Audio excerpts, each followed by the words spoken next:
Renessansning ilk bunyodkorlari, mustaqillik milliy mafkurasi asoschilari, qadag'onlar qayirgan kuchlar, bir asr oldin panjaralar ortiga berkitilgan taraqqiyotdir.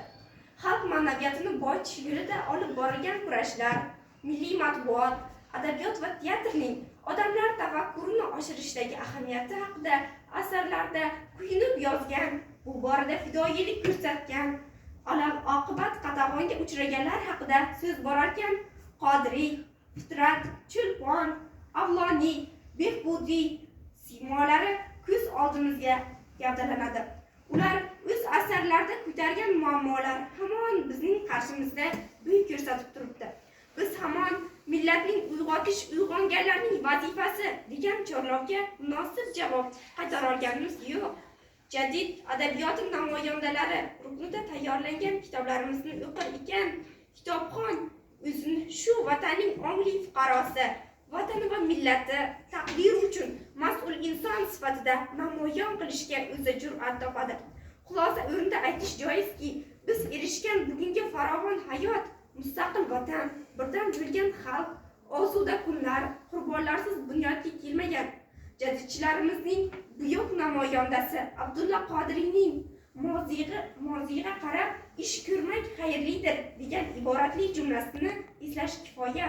Jaholatga qarshi kurashish, millat sha'nini himoya qilish orqali mustamlaka bo'lgan Turkistonni dunyoning taraqqiy etgan mamlakatlari safida ko'rishni orzulagan ajdodlarimiz bugun o'z maqsadlariga erishdilar.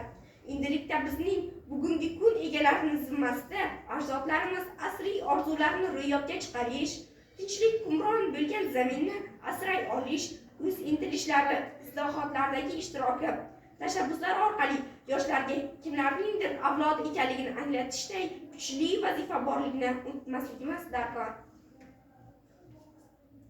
Men Mahmud Xo'ja Behbudiy sizlarga vasiyat qiladirmen. Ma'rif yo'lida ishlay turgan ustozlar boshini silangizlar. Turkiston bolalarini ilmsiz qoldirmangiz. Ko'r bizning ahvolimiz, g'aflatda qanday yotamiz. Joy kelgan chog'da vijdonni pulga sotamiz. O'g'limizga na adab, na fan, na yaxshi so'ylamak, na Xudoni buyrug'i bo'lgan ulum o'rgatamiz. Ko'rimiz shundan iborat bo'ldi. Ushbu vaqtda o'ntadin bedona boqib, yoz o'qish sayrotamiz. Xalq dengizdir. Xalq to'lqindir. Xalq kuchdir. Xalq qo'zg'alsa, kuch yo'qdir kim to'xtatsin. Quvvat yo'q kim xalq isyonini yo'q qilsin. Xalq isyoni qal'alarni yiqitdi. Xalq istadi, toj va taxtlar quladi.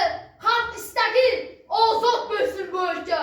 Ketsin uning boshidagi ko'lanka. Bir qo'zg'alur, bir ko'purar, bir qaynar. Bir intilur, bir hovliqar, bir o'ynar. Ochlikni da, to'qlikni da yo'q etar. Hammani Ey qardoshlar, voy millatdoshlar, ko'zimiz g'aflat uyqusidan ochib, atrofimizga nazar solmakimiz lozimdir.